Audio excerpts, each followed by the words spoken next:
When you're on the right side, Rightside Radio. Solid, conservative, and just plain right.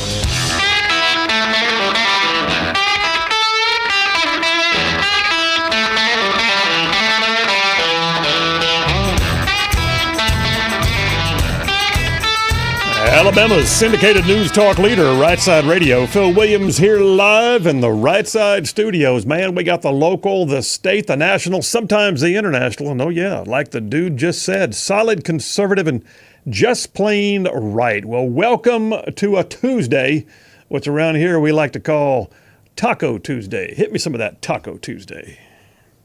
But more importantly, y'all know what today is, right? It's Taco Tuesday!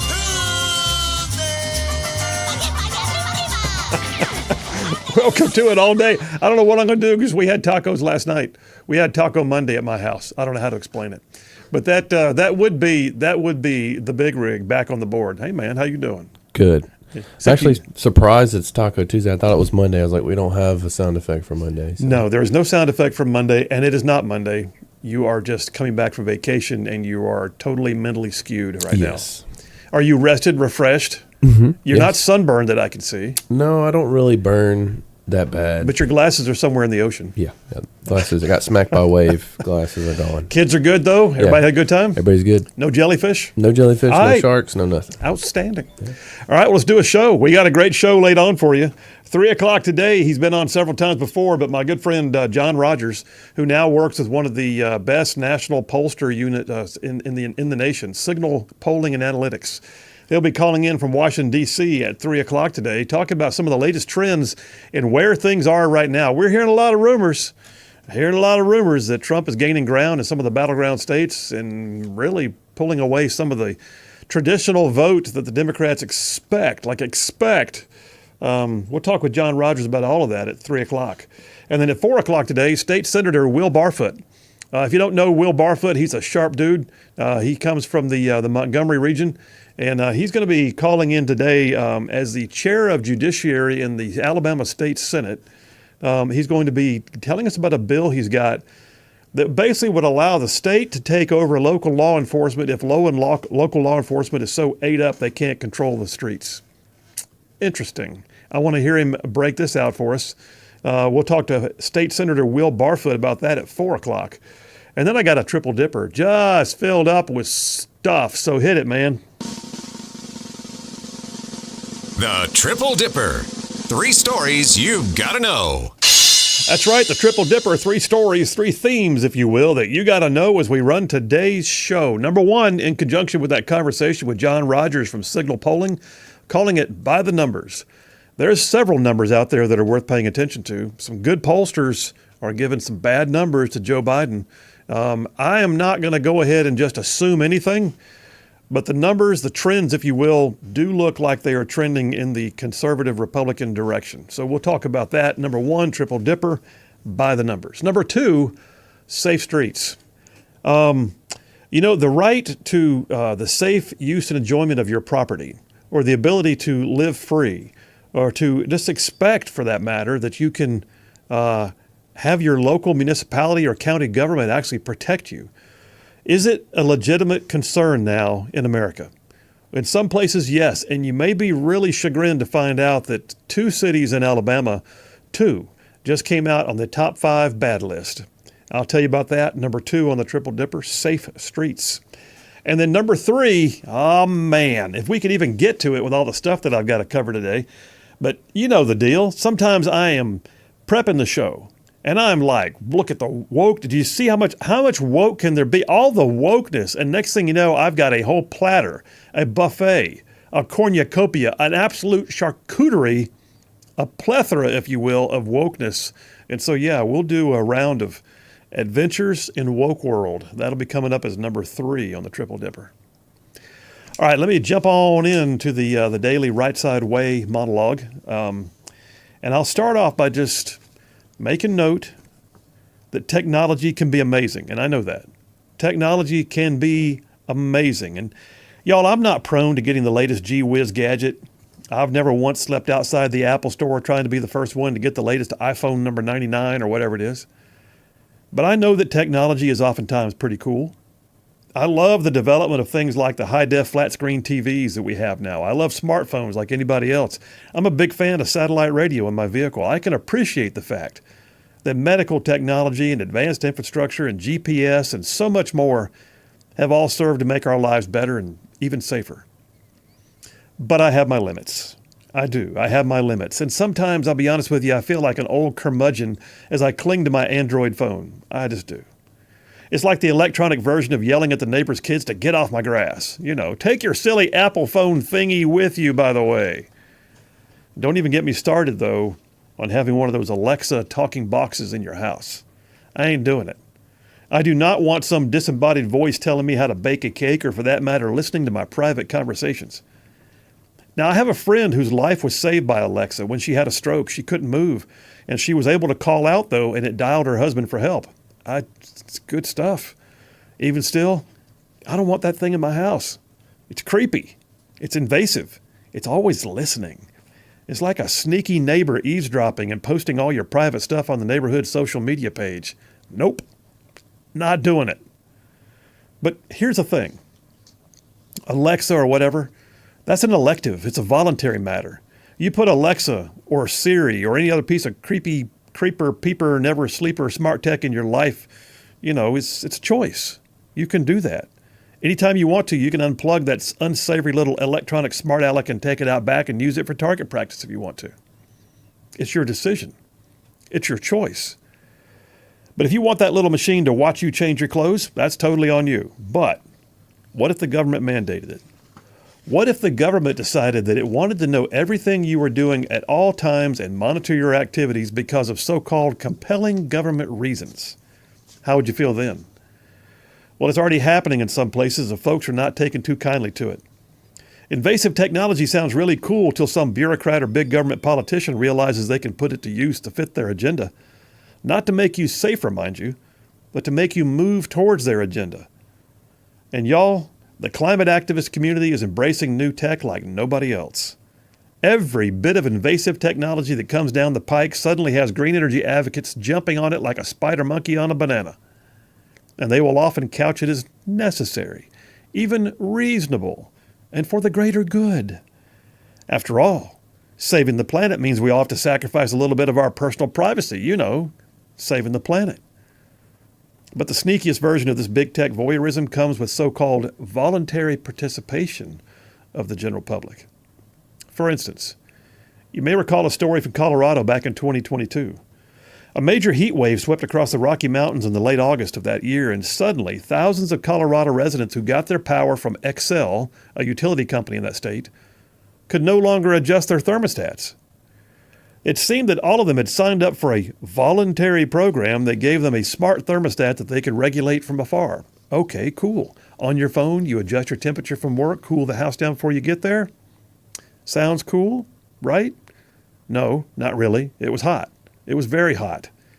Every one of those residential homes got a one-time $100 discount on their power bill for signing up for a smart thermostat. But the fine print said that when the system was in peak load capacity, the utility company could adjust their AC to the off position completely and lock them out of their own thermostats. People complained that the temps in their homes were reaching nearly 90 degrees. That thermostat didn't seem that smart then, did it? I'm going to bet that several thousand of those thermostats were somehow forcibly removed from the walls of those homes and a good old-fashioned manual thermostat took their places. What do you think? But hey, it was for the planet. More recently, just last month, the California Transportation Department started asking folks to sign up for a shiny new program.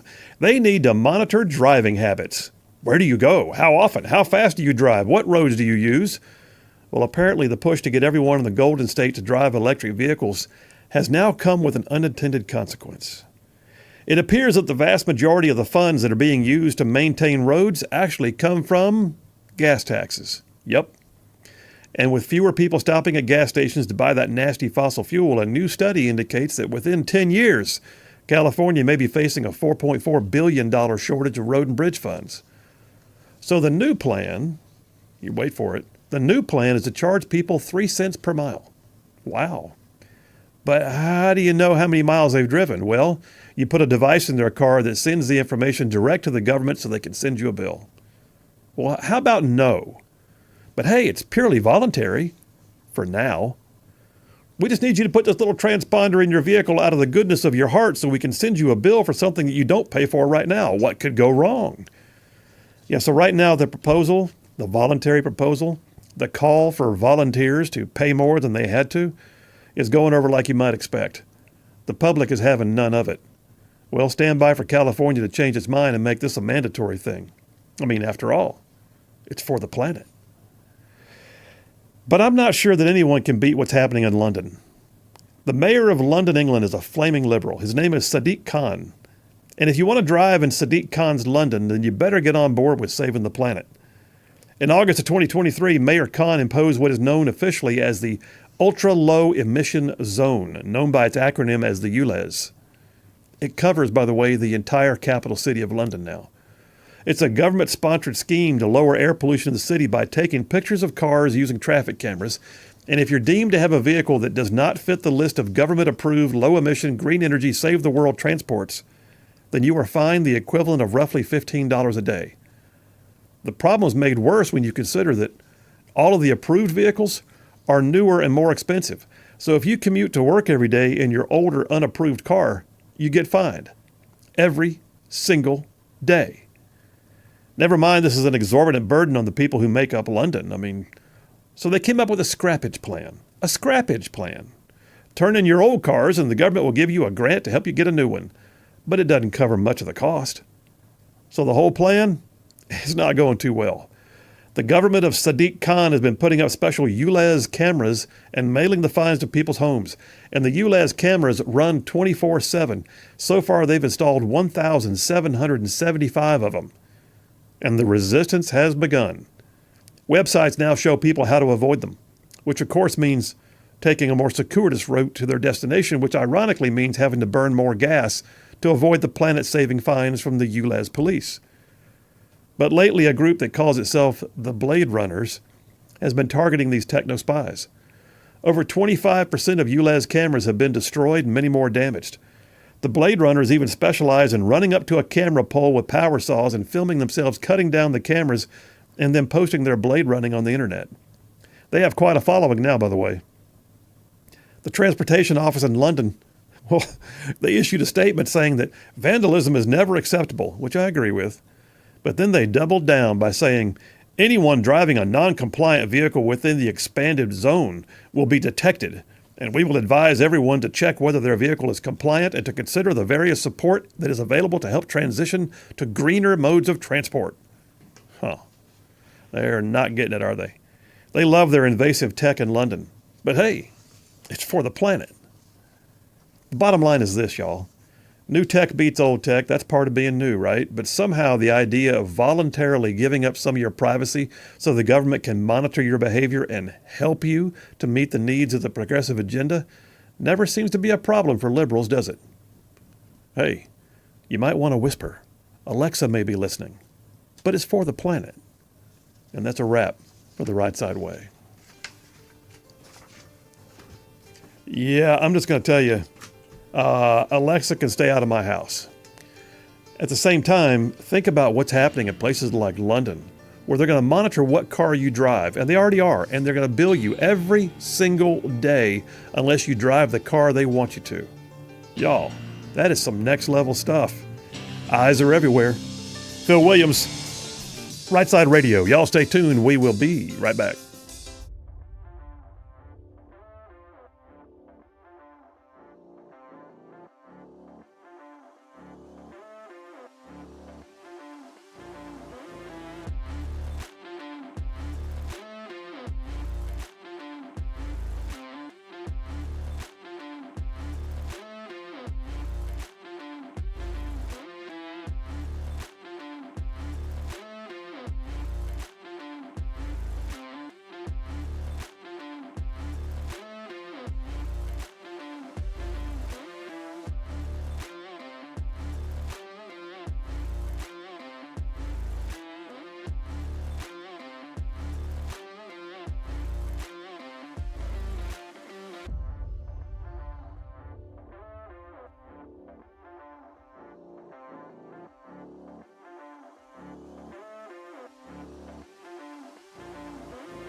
We are back. Phil Williams, Rightside Radio. Solid, conservative, and just plain right. Saving the world one soundbite at a time. Breaking news right now, the president, yes, he's the president. The president is actually giving a speech. I'm not sure how it's going.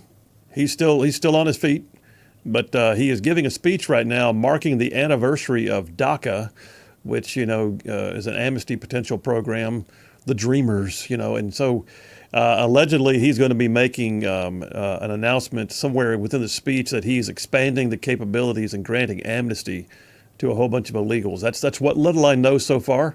I'll try to gather up more information if I can relate it. If not, it'll be a topic for tomorrow. But that's happening right now. And then just saw a moment ago a tweet from Alabama Secretary of State Wes Allen, who just tweeted. He said, "Today, Biden issued an executive order to offer mass amnesty to illegal immigrants currently residing in our country. Couple this with his previous voter registration executive order, it's clear that Biden is attempting to win the upcoming election, not by winning over," and it's a two-part tweet. He says, "not by winning over legitimate American voters, but by attempting to legitimize illegal immigrants. He won't stop with this EO. He will keep attempting to dilute the power of the vote of legal Americans. Biden and his administration are radical and lawless."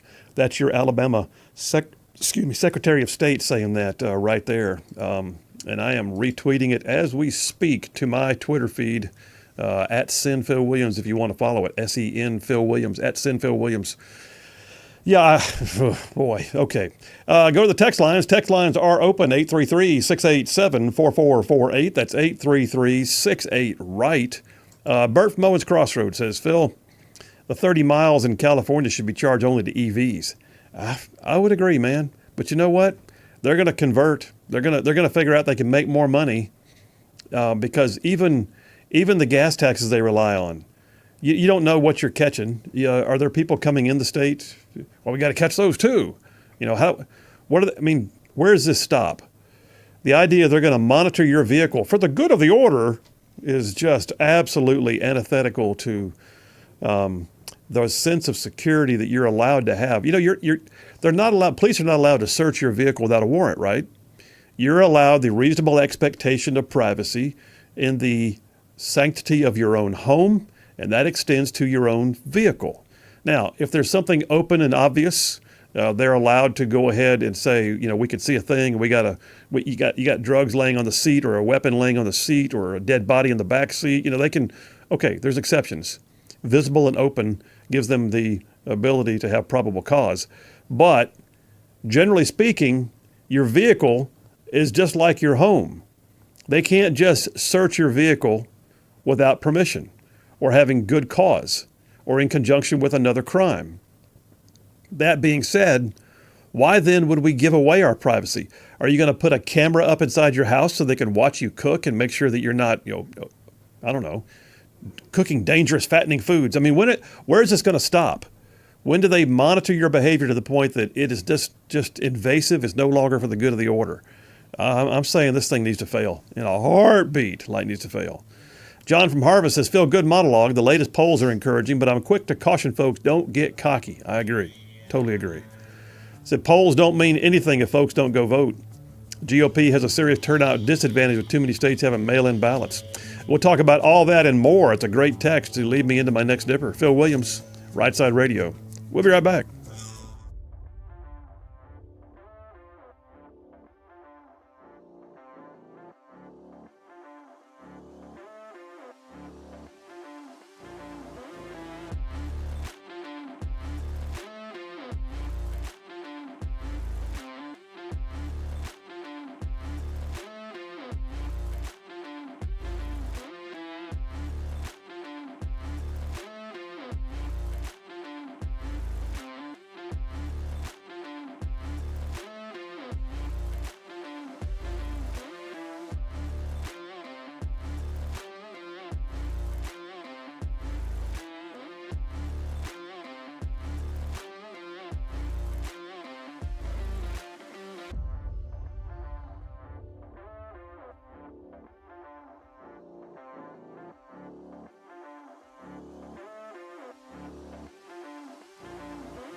And we are back. Phil Williams, Rightside Radio. Solid, conservative, and just plain right. Just covering down on some major ground across the northern half of the most beautiful state in the nation. This one right here. Y'all, I'm talking about Alabama.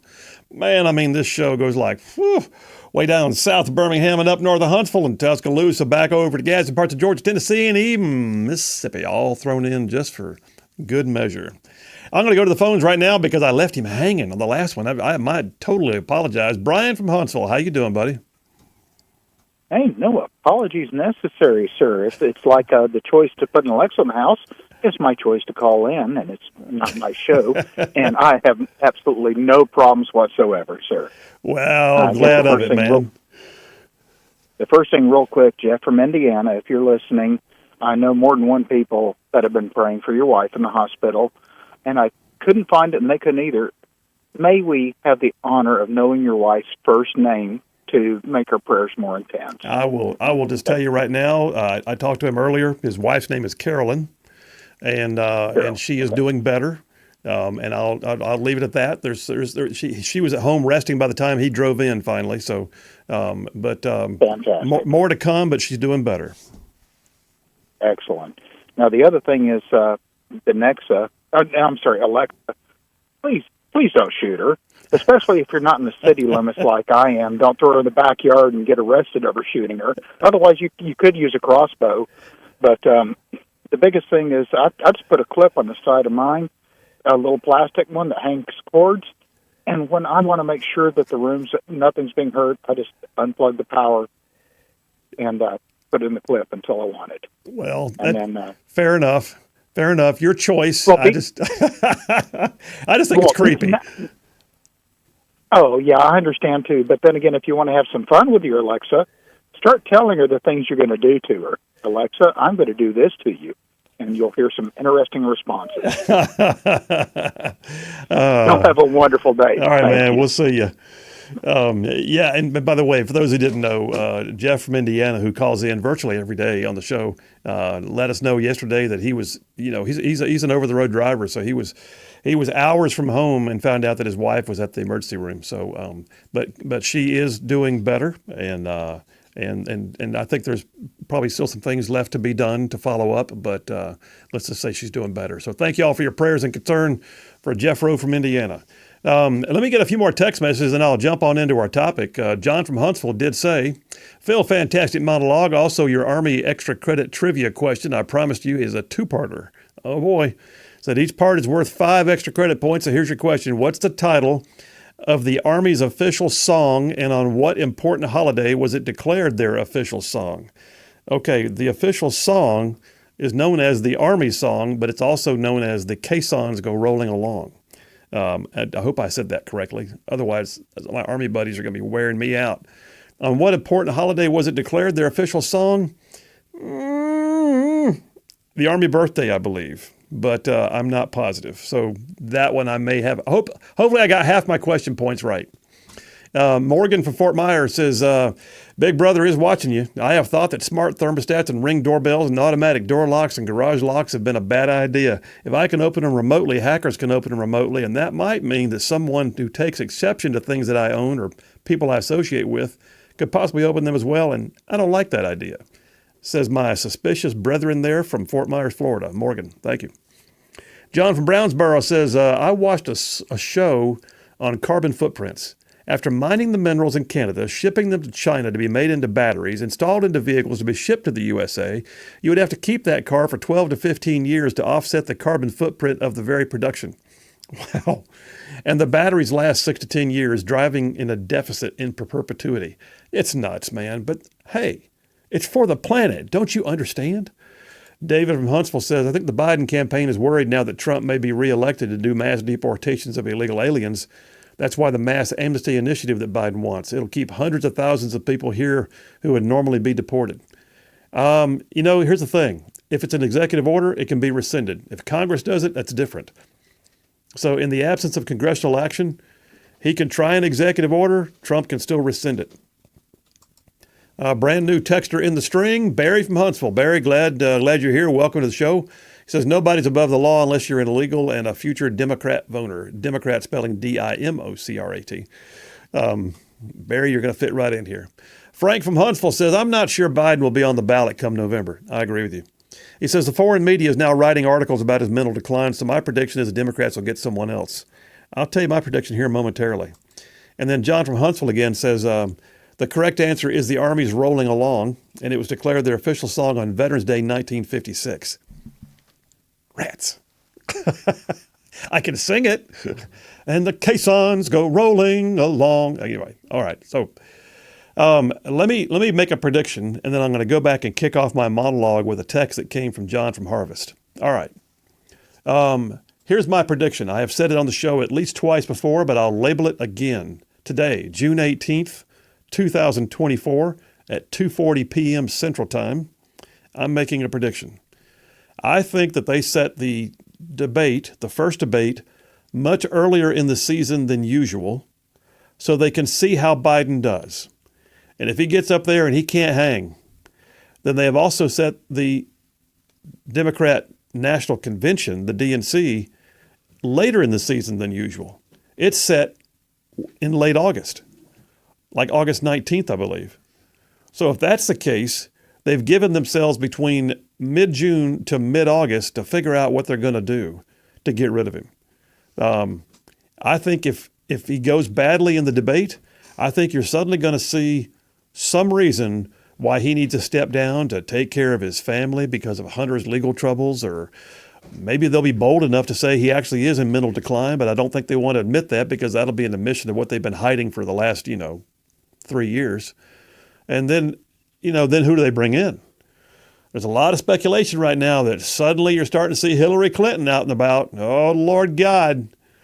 If they resurrect Hillary Clinton, then they are desperate because they have no other, their bench is not very deep, if you will.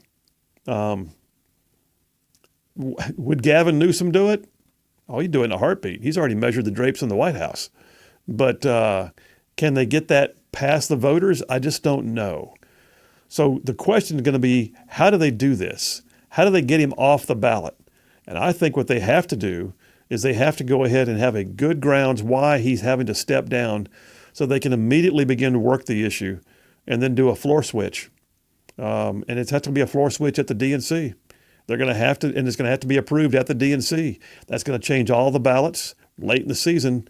But you know what? Right now they're losing badly. He's performing badly. And we'll just see. We'll just see. That's my prediction. All right, listen, we're going to kick off the first dipper here. We're going to have a call from the top of the hour with John Rogers from Signal Polling. So John from Harvest sent me a great text. He says, the latest polls are encouraging, but I'm quick to caution folks, don't get cocky. Totally agree. He said, polls don't mean anything if folks don't go vote. The GOP has a serious turnout disadvantage with too many states having mail-in ballots and ballot harvesting with little to no verification requirements. Last federal election cycle, he said, I received a Georgia ballot in the mail for my son. The only thing is he hadn't lived in Georgia for 2 years. He was currently living in Hawaii, and the ballot was mailed to Alabama. He said, I worry too many ballots are sent out willy-nilly, and they can conveniently find their way back to a ballot box. All right. You make some great points, John from Harvest. And a good way to start off is what you said about polls. So we're going to talk here about the numbers, all right? There's some new, very encouraging numbers. And if you follow polls and polling, you know that, all right, sometimes you got to take it with a grain of salt. At the very least, though, they do show you trends. Real quality poll, there's different kinds of polls.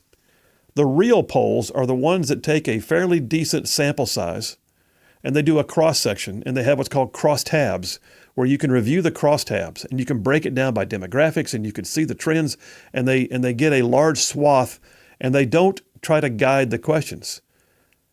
Then there's the ones we call push polls. Push polls are the ones where you get a robocall.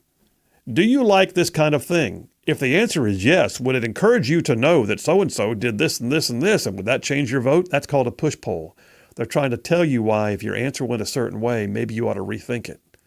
Or if your answer didn't go this way, that lock it in because it's very important. A push poll is not worth the paper it's written on. A push poll is something that candidates who are losing use to try and bolster their own imagery on their mail-outs that they send out. Hey, in a local poll, I got this. And they don't mean squat. But real polling can be an indicator. And y'all, I've run for office at the state Senate level twice, and I can tell you both times I polled losing and I knew I wasn't losing. Okay. And then I won big. Just saying. It depends sometimes also who's paying for the poll, because then they can structure the questions, and then they can begin to easily do a sample from a demographic that is more favorable. So if I see a poll as a Republican in a generally speaking Democrat area, I know what the results are going to be. If you're trying to poll the presidential election right now, but you're only going to do it in the center of Birmingham, even though we're in a red state, guess what you're going to get? A largely skewed Democrat poll. But there are great, respectable pollsters out there who do amazing work by keeping integrity and keeping honesty and keeping transparency all in the forefront as they do their polls. And some of them are coming out right now with results that the Biden administration does not want to hear about. I mean, like, this ain't good. Not for Biden anyway. We'll talk about it. I'm optimistic. Let's put it that way. In the meantime, we're going to take a break right now. We'll take that break. We will come right back and jump on into By the Numbers. Phil Williams, Rightside Radio. Y'all stay tuned. We will be right back.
And we are back. Phil Williams, Rightside Radio. Solid, conservative, and just plain right. I mean, like, man, making common sense like a superpower. All right, several of y'all are texting in. Kim from Athens says Joe will not agree to step down. I hope they're stuck with the senile dummy, she says. Yeah, well, we'll see. They're stuck with him for right now. At the very least, they can't just walk away. How about that? They're going to have to work for it. Jeff from Holly Pond thinks that they ought to bring in Whoopi Goldberg. Or Oprah Winfrey. Or Oprah Winfrey. I see it now, yes. It came in two separate texts. Wow. John from Huntsville says, meant to say the Army goes rolling along. So I'll award you some extra credit points. And when it comes to AI, be careful what you say if you have a Roomba robot cleaning your floors. I did not know Roomba was a thing like that. So Roomba, man. The newer ones have the voice control, I think. Well, does it like listen to you? Like you just say, "Hey, clean the floor," and it'll just start going. But what else does it listen to besides just, I guess, hey, everything. Clean the floor? Everything, I guess. Hey, Roomba, bake me a cake. I mean, what is it? Just like, hey, Roomba, what's the answer to the meaning of life? Does it just all of that? Yeah, it's like powered by Alexa or whatever. Oh my gosh, it's a freaking Alexa again. Yep. Okay. Brian from Blunsville sent in something. What is it? Oh, yeah. Smart meters, smart cars, smartphones, smart cities, smart homes. The word smart refers to self-monitoring analysis and reporting technology. Dang. Does it really, or did he just make that up? Either way, I get it. All right. And then I'm not sure what's happening, but we're getting some love from one of our texters. I just want to, Josh from Hayden, maybe you meant that for somebody else. Just saying. Check your text. All right, so by the numbers, a new poll came out, and we'll probably hear more about this with our friend John Rogers after the top of the hour break, but a new poll came out, and it's one of those polls that's considered to be a bellwether poll. And when I say that, what that means is it's a poll that is clearly an indicator of larger trends. It's a poll that sets a standard that other people are like, hey, pay attention to that because this could also mean. So it's called a gold standard poll. It's the Des Moines Register Mediacom Iowa poll. All right. There's a company called Seltzers. All right. Seltzers and Company. They're considered to be a very reputable, rock solid polling firm. They found that in their Iowa poll that Donald Trump is now at 50% among likely voters, 18 points ahead of Biden. And even independent candidate Robert Kennedy was in that poll and got 9%. So that's huge, y'all. We're looking at right now, if that's the case, in 2020 in the same poll, or the same election, Trump won Iowa by +8. But now he's up by +18. Interesting. The poll went on to show, too, that Trump's increasing his lead since the hush money trial conviction in New York. In other words, that may have actually boosted him as opposed to hurt him, which I think we can all see that. I think everybody's disregarding that. I think everybody's like on board with that as being like, put it on a poster, man. Just run with it. More T-shirts that say convicted but still running. I mean, come on. But Biden has a net approval rating in Iowa right now of -39. Woo! Listen. He is tanking right now. These are called tanking polls. You're literally down so far that you're tanking. Now, you look at this and think, okay, what does this one portend? What does it mean in the bigger picture? It's Iowa. Okay, Iowa's pretty much a red state, right? Yeah, Iowa's a red state. I mean, it won't be a competitive state. It's like Alabama. It won't be a competitive state for a Democrat to go into on a statewide level. But here's the deal.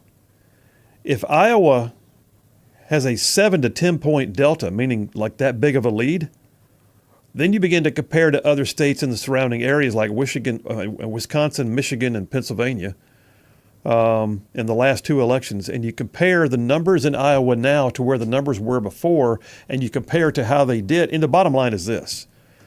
Trump's lead is pushing it to the point that people are beginning to think that he could actually win Wisconsin, Michigan, and Pennsylvania. What? Yeah, that's how big the Iowa poll is. They're not looking at it like, oh, yay, Iowa. They're looking at it like, what does Iowa mean compared to?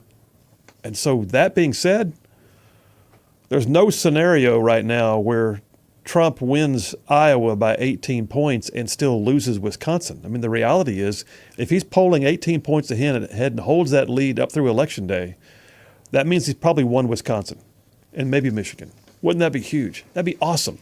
That'd be like next level. A guy named Nate Silver, who works, I think he's with 538. He's a big statistician. He's out there all the time running the numbers on this stuff.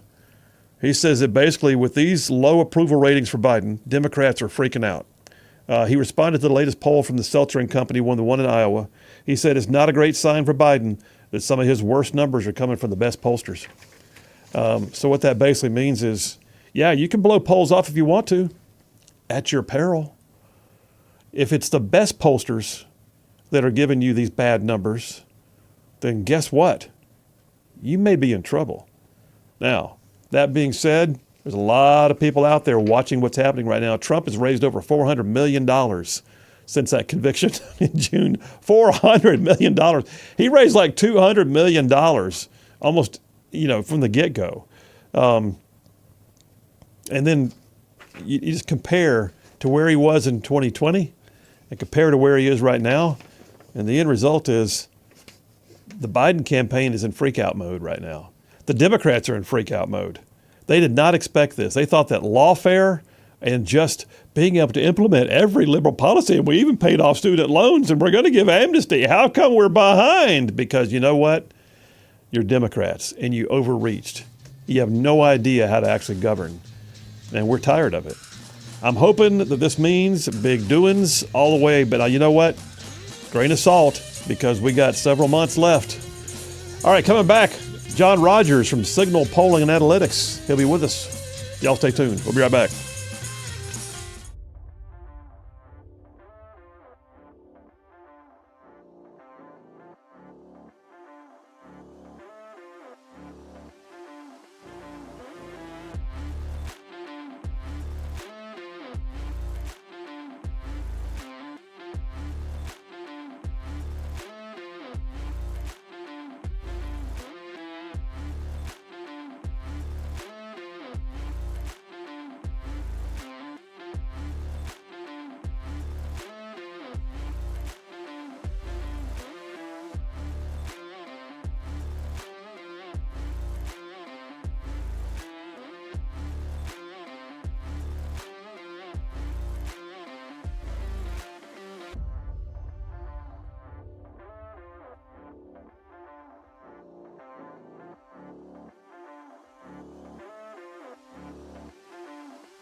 Alabama's syndicated news talk leader, Rightside Radio. Phil Williams here live in the Rightside studios. Man, we got the local, the state, the national covering down on all of the issues. And oh yeah, like the dude just said, solid, conservative, and just plain right.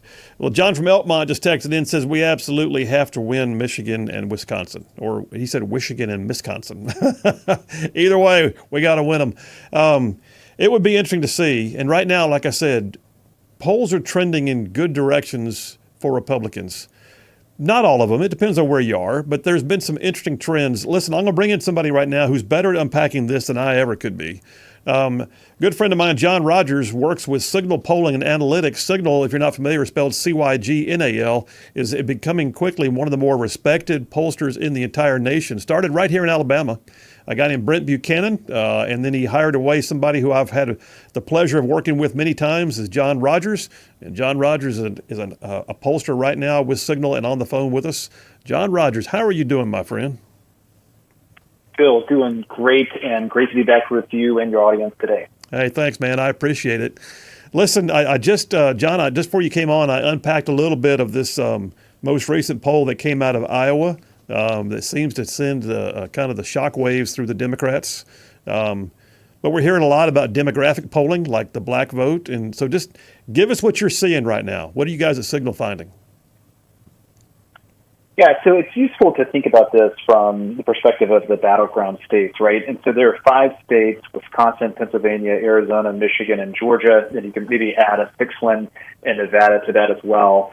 And those are kind of where the Electoral College is going to get decided in the race to 270 electoral votes. And what's striking is that in the states that are more demographically diverse, like Georgia and Arizona, Trump is doing really well right now, and a lot of it is because of Biden's weakness, growing weakness among Latino voters and then young black voters under the age of 50. Wow. And Biden is just really having a huge trouble with those voter groups, the likes of which we have not seen in quite a while. Wow, so that really is something. So on the question of black voters, you're saying that it's the younger black voters that are the ones that are trending away from Trump right now. That's right. So black voters over the age of 50, we've seen in polling, and then also you can see in some public polling that the New York Times has done and some other good pollsters that black voters over the age of 50, Biden's margins are still strong with those voters, but it's especially black voters under the age of 50, and really especially black men, where Biden is having a lot of trouble. And I think there's a lot of different reasons for that. I think one is that those voters, I think that there's a sense that the Democratic Party has kind of taken them for granted. And, they look at the country now versus the country 4 years ago, and the economy is, they believe that the economy was a lot better 4 years ago. But you have the President Biden and his administration, who are trying to say, hey, don't believe what your eyes are telling you, but the economy is doing great, right? And inflation supposedly is just confined to this one sector or that sector, and that's not the way that people feel on the ground across the country. No, what's interesting too is I know the pollsters like yourself get the actual data to look at in black and white, but you can kind of see it anecdotally. Like, I don't know that I've ever seen so many of what I would call like black personalities, like pastors and rap stars and others that are posing with Trump and coming out and talking about it, and and even dissing on the Biden campaign. So anecdotally, I think that kind of matches up with the trends. And I don't think we're going to wind up seeing, he's not going to suddenly win the black vote. The Democrats are going to still probably prevail in that demographic for the time being. But it's definitely a change in what we've seen in the past. Yeah, for sure. And there's been polling that has shown that Trump is at 20% of the black vote in some cases. The issue, or sort of the challenge for the Republican Party, is that the Republican Party used to do better with higher education voters, college-educated voters who would go to the polls all the time, right? And the Republican Party was sort of the party of the country club set, and that was the perception, and working class voters tended to be more on the Democratic Party side. And that has switched a lot over the last 10 years. And so what that actually means is that a higher turnout election like the presidential election, is actually going to favor the Republicans and President Trump.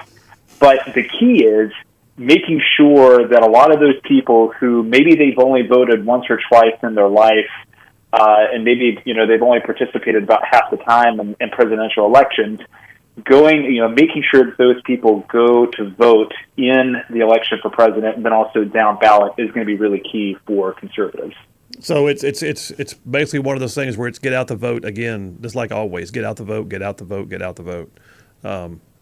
Well, all right. So I hear about the black vote. Do you have other demographics? Like, how's he doing? Do you have anything that talks about, the Latino vote or suburban women vote? Because those two demographics are always at play too, it seems like.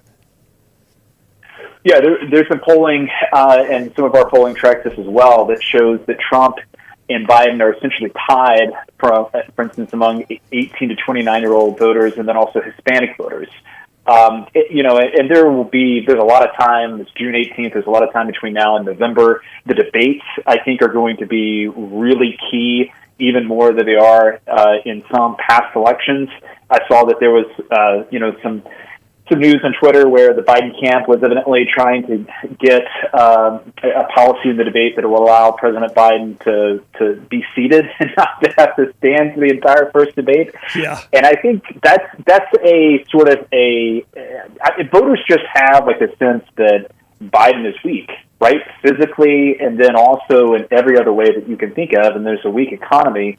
And when you have somebody who's as physically frail as he obviously is, the debates I don't think are going to help him. Yeah, I can't help but wonder. In fact, I think the only thing they really help right now is for the Democrats to see whether or not they have to take their candidate off the ballot. I look at it. That's my prediction, is that this is their litmus test. This debate is earlier in the season than usual, and I think they're going to wind up looking at Biden and trying to decide if they can get him all the way through to November or if they have to make a plan between now and the DNC. It's going to be interesting to watch. Yeah, I think that, if you were a smart Democratic operative, I think you really would have loved to have seen a more vigorous debate at the beginning of this year, at the end of last year, about having an alternative nominee. But, the president, Biden's arrogance is what it is, and there was no way that he was going to step aside. And so I think unless there's just something, completely unexpected, I think he's going to be their nominee and likely go down with the ship. Yeah, they're going to ride that train all the way to the end of the line. Well, all right. Listen, so you mentioned the battleground states a minute ago. Is there any one or two of those states that you think are most in play right now to swing Republican? Because we all know how close the race was last time. Even with all the setting aside all the questions about voter integrity and election law machinations, it was still considered to be a very close race overall. One or two swing states could make all the difference. Which ones do you think are most in play right now? Well, two states that have been on the table and have been very competitive the last couple of cycles, which I think that Trump is going to win, are Georgia and North Carolina. Okay. And, going to what we talked about, the fact that Biden is so weak among young voters, young minority voters, especially young black men, that it's not going to help him in a state like Georgia or in a state like North Carolina. And I think his chance at getting to 270 really runs through the upper Midwest of Michigan, Pennsylvania, and Wisconsin. And he has to win two out of those three. And in some cases, if you look at the way the Electoral College breaks down, he might have to win all three of those to have a shot. And, Wisconsin, I think of those three, Wisconsin is probably the most challenging for Trump and the Republicans. That's part of the reason why the Republican National Convention is going to be in Milwaukee, is to try to ensure that there's a really robust voter participation by all the Republicans in Wisconsin. But I think that's the state that's probably the toughest. And then, Pennsylvania is going to be, I think all eyes will be on Pennsylvania. It will probably tip the election, unless it really does just come down to the fact that Trump is going to win this going away and it'd be well over the 270 threshold. Well, it'd be nice, too, if we had states actually get their results in, like, pretty much same day. That would be amazing so that we could figure it out and go to bed at night. All right. Well, listen, I tell you what, I look at this and I think last question, I guess, for you is in terms of the issues. Is there any indication in your documents, the numbers you've got in front of you, how lawfare, all the attacks on Trump legally, how they have, because it appears they've had no impact, maybe even actually favored him. Has it impacted the vote at all the lawfare? Yeah, I don't think that. I mean, everybody knows Trump, right? And I think that he's such a known quantity that I'm not sure that especially the one in Manhattan, the trial that came down, I don't know that that's going to really have a huge effect. We did a poll right after the verdict came down, and 41%, a plurality of voters across the country, believed that the conviction would actually help his presidential campaign, versus 31% who said that they thought it would hurt his campaign, and you had another 19% who felt that it would have no impact. So I don't think that, if you're the Biden campaign and you're like depending on Alvin Bragg to be your ticket to winning, that's not a solid campaign strategy. No, not at all. We'll wait and see how the appeal goes too. I mean, there's so much more, but well, listen, man, as always, I expected you would unpack it, and you did. Appreciate you making some time for us today, and we'll have you back on as the season progresses, all right? Bill, great to be with you, and it's going to be an exciting summer and fall, that is true. Yes, it is. Target-rich environment. Take care, man. That was John Rogers from Signal Polling and Analytics. Signal, Cygnal, is the way they spell their name. Signal, and like I said earlier, great organization run by super folks. I really like them. They were originally based out of Alabama, and they became a national organization a few years back. John Rogers actually ran my personal campaign. I hired him. His first job in politics was working my campaign. He went from there to working in Montgomery with the Pro Tem's office in the state Senate, and is now working in D.C. on national level stuff with Signal. That's very cool and knows his stuff. All right, listen, we're going to take a break right now. We'll come right back. I'll take some text messages, wrap that up, and begin to move towards the next topic, safe streets. Yeah, we got to talk, y'all. Safe streets. Can we expect them? Bill Williams, Rightside Radio. Y'all stay tuned. We'll be right back.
We are back. Phil Williams, Rightside Radio, solid, conservative, and just plain right. Giving you all the truth to put on your bumper stickers. Got several text messages. I'll take them. Nofre from Lexington says, polls don't mean anything if the people don't vote. Well, that's a great point. That's why they poll likely voters. They'll actually ask people, do you expect to be a voter? Yes, no, or maybe. And then they actually break the poll down by who said yes, and then they go from there. It says Republicans can be lazy, Nofre says, when thinking it'll be a red wave. And that is exactly right, man. 2022 should have been a midterm red wave, and it was just a fizzle. I think part of that is because of leadership and weak candidates too. But we got rid of Ronald McDaniel, we got rid of Kevin McCarthy, and we should have gotten rid of our other mech problem, the McConnell, but he's still around. Kim from Athens says, vote like we're 10 points down. Yes, ma'am. Yes, ma'am. Brian from Huntsville, talking about Roomba again, says, Roomba gathers all the dirt on you. That's creepy. David from Huntsville says, Trump could rescind the executive order, but this move by Biden is also about exciting his base before the election. I get it, and you are so right. Thomas from Athens says, I think the entire Dem leadership cabal, Obama, Clinton, Pelosi, Schumer, plus the billionaire puppet masters, have to convince the dwindling Biden team to get Joe and Kamala to step aside, especially after Joe's failure in the CNN debate. But, he says, the virtual Dem convention is very late in the game to get Newsom on board and the ballots. Hillary as a VP? Oh, no. I don't think Hillary would ever settle for VP. I think that Hillary, if she's going to be in the mix, if she's really going to be in the mix, she's going to demand to be the nominee with Newsom as her second. But we'll see. I'm going to jump into Safe Streets here momentarily, but let me just tell you, the question we had about a minute ago, the demographics of the vote, the breakdown, who's got the bulk of the vote in the Latino vote, the black vote, the suburban women vote. Sometimes it's irritating to see it broken down, but at the same time, I get it. They're taking a good solid look at it. If you have a community that is predominantly one demographic over another, and you know how that demographic is leaning in the vote, it tells you how to campaign in that area. So that being said, with the black vote, Biden had anywhere between 89 and 92% of the black vote nationally in the last election. And y'all, that's like, he pounded it. That is absolutely insurmountable. It is swinging to the point now that they're saying that Trump may reach 20%, which would mean that there's been a 9 to 10 point, maybe more, swing for Trump in that one demographic. It's a demographic, by the way, that the Democrats have just taken advantage of with a sense of expectation. Remember the whole thing about, if you don't vote for me, you ain't black. What kind of a thing is that to even say? It's a clear indication that you're just like, hey, I expect it. Get on board. There's a guy who's a senior pastor of a church named Lorenzo Sewell who met with Trump the other day. See if I can get this out for the break. In Detroit. And he thanked him. He said, Joe Biden and President Barack Obama, neither one ever came to the hood, in his words. Laura Ingraham asked this pastor, was he surprised by black voters moving to the right? Here's his quote. He said, the reason why it doesn't surprise me is because Democrats, they've taken our vote for granted. He said, the Democrats, they have led our community for 56 years. We have a $2.7 billion budget, but yet there's no change. You don't have to be spiritual. You don't have to be logical. You just have to see. He said, Ray Charles could see their policies are failing our communities. So right now, the black demographic, it's not going to be over. We're not going to win it. It's not. There's no poll out there in the world that's going to say suddenly the Republicans got more than 50% of the black vote. No, but the fact that there's been an 8-point swing. Think how close the last election cycle was. That alone can change things. That alone can change things. Watch them all. Polls, I take them with a grain of salt. If polls were always to be believed, I never would have gotten elected, but I did. And I think, though, there's times you have to pay attention. I call it by the numbers, and so I gave you some of the numbers today. All right, we're going to come back here in a minute, and we're going to move to a new topic. We'll be talking about some safe streets. Y'all, this is a big deal, and it's everywhere. And I'll tell you about some Alabama cities where it's a real problem. Phil Williams, Rightside Radio. We'll be right back.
And we are back. Phil Williams, Rightside Radio. Solid, conservative, and just plain right. Just covering down on some major ground across the northern half of the most beautiful state in the nation. This one right here, I'm talking about Alabama.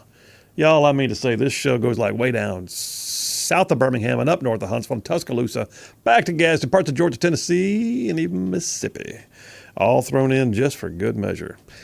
Hey, before I go any further, I got to tell you about one of our newest sponsors, Inspire Advisors. So stand by here. I'm going to tell you about something big, and I'm going to give you something free. You ready? This being the crazy world that it is, here you are working hard, setting aside for your retirement, and also trying to stand up for your beliefs. But what if you found out, though, in the middle of doing all that some of your investments were going to things that you say you don't believe in? It happens all the time. So maybe, though, it's time in that regard for you to meet Paul Breyer and the team of PhDs at Inspire Advisors. I mean, they've got incredible skills. I'm talking about financial planning that considers who you are and what you believe in, as well as your bottom line. Solid local experts, biblically responsible investing, data-driven strategies to maximize your return. And they do it, by the way, in a way that impacts your bottom line, but yes, also the world in which you live. This is what I call like absolute financial freedom. So here's that free thing I was talking about. You can go online to their website and get a free impact report and see how your portfolio currently stands up under scrutiny. A free impact report at www.moneypatternwealth.com. That's moneypatternwealth.com. You can also go, by the way, to the rightsideradio.org website, click on the sponsors tab, and then just click on their logo. It takes you straight to their website. So yeah, Inspire Advisors, moneypatternwealth.com, conservative, godly, balanced financial freedom with Inspire Advisors. Check them out. All right, so let me jump on into the next dipper, and I'll open by saying, in a minute I'm going to tell you about two cities in Alabama that just came out on the bad list, the list you don't want to be on, the list of cities that have the highest crime rates in the nation. We have two cities from Alabama. In fact, of the top 5, we're the only state with 2 cities on this list of the highest per capita crime in the nation.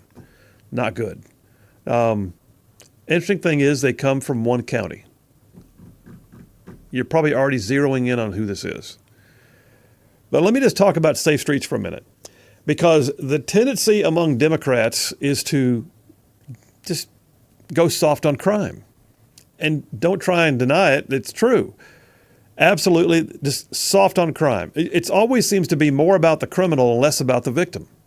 It used to aggravate the crap out of me when we were down in Montgomery passing laws, and there would be people come to speak out against something we were going to do that was tough on crime, and they were more concerned about the criminal than they ever were about the victim.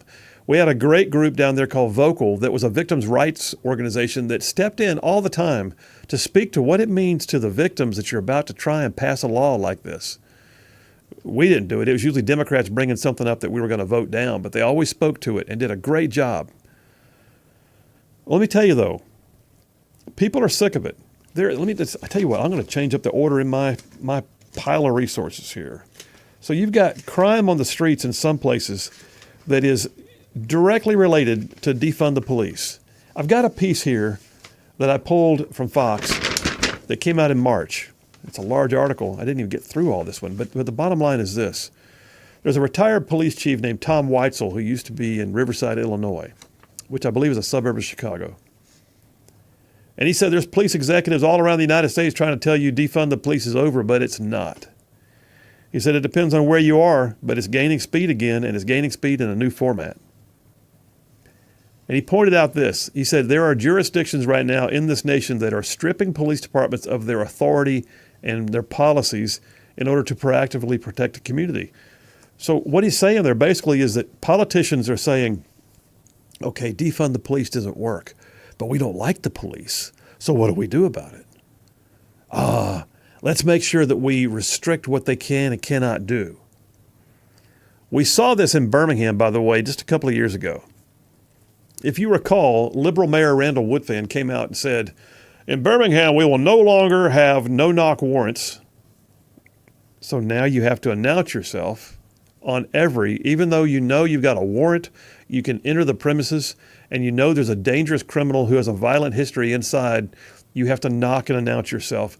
No more no-knock warrants. He also put a ban on flashbang grenades. Why? What do they hurt? They make a big loud noise and they scare people. Well, somewhere, someone threw a flashbang and it just caused a distressing moment, and so now we can't use it. Let me tell you what that does.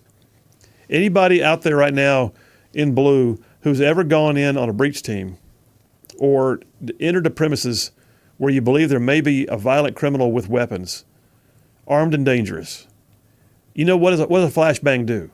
It disrupts their attention. It distracts them from the ability to shoot at you.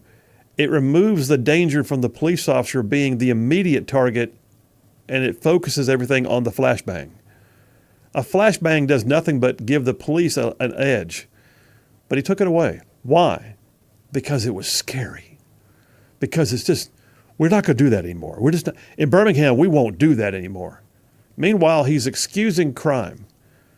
The mayor of Birmingham actually decided to blanket pardon everybody who had been arrested for marijuana possession dating back to 1992. I'm not sure he was even alive in 1992. But he's going to reach back and just excuse all this. So basically, he's willing to excuse crimes and make it harder to police. Maybe even make it more dangerous to police. Well, this Fox News article that I've got right here talks about that very thing. It says certain politicians have gotten in office and now have the power to limit police ability to patrol and investigate. It points out that back in 2020, crime began spiraling. The post-George Floyd stuff, that everybody stepped aside. Oh, Lord, we got to make sure you kneel down with them or they might come and protest. And they did. And they burned whole city blocks. The U.S. went through this major, how did this even happen, by the way? Something happens to George Floyd in the far side of the nation, and it's awful. I get it. Somebody died. Let's don't try and pretend though he was a saint. But he dies through the course of the arrest, and for some reason they can riot in Atlanta, and everybody goes, quick, defund the police, because the police are mean. They're bad. They do bad things. What happens then? The spiraling effect is streets become less safe. Criminals feel empowered. Victims recognize that they are no longer the real concern.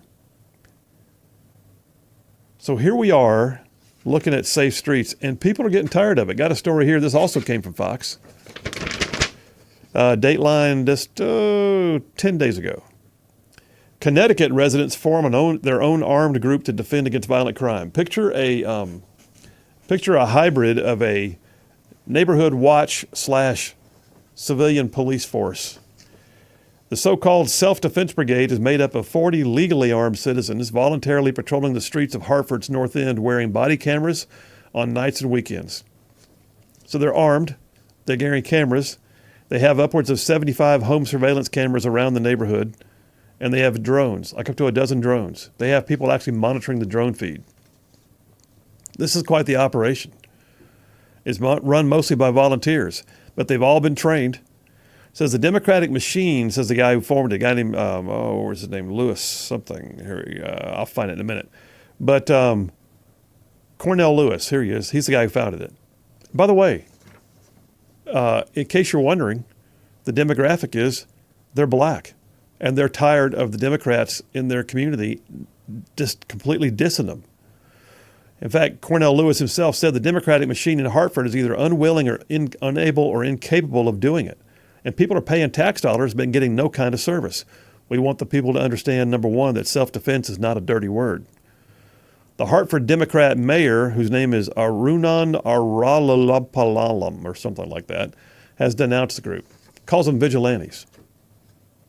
He says, our community has seen so much pain and trauma, which, by the way, if you're the mayor and you're presiding over a city that you say by your own admission is experiencing pain and trauma, maybe you ought to do something about it. But he says, we don't need people walking around the streets with guns trying to take the law into their own hands. All of them are trained in the discipline of legal security. All of them have legal permits to carry. All of them are caring about their neighborhood. They live there. They know the people. They wear body cameras. They have drones. And they turn the evidence over to the police once they detain someone if they have to. I'm telling you, You're going to see more of that. You're going to see a lot more of that because defund the police is not dead. What we're seeing right now is they may be starting to upfund. They may be starting to rehire. They may be trying and pretend that they really didn't mean it that way. But what they do is they come back and they begin to make policy changes and make it harder to police. It's the same thing. And I can tell you as a soldier who's been downrange, rules of engagement can become oppressive at some point. And that's what they're doing. They're changing the ROE on the police, and they're making it harder to do their jobs. All right, Big Rig, move me towards a break, brother. We'll take that break. We'll come right back. I got more on this. Like, have you heard what's happening in New York on the subways? And then I'm going to tell you about the 2 cities in Alabama that came out in the top 5 crime cities in the nation. Phil Williams, Rightside Radio. Y'all stay tuned. We'll be right back.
And we are back to Williams Rightside Radio, solid conservative and just plain right. Like making common sense like a superpower.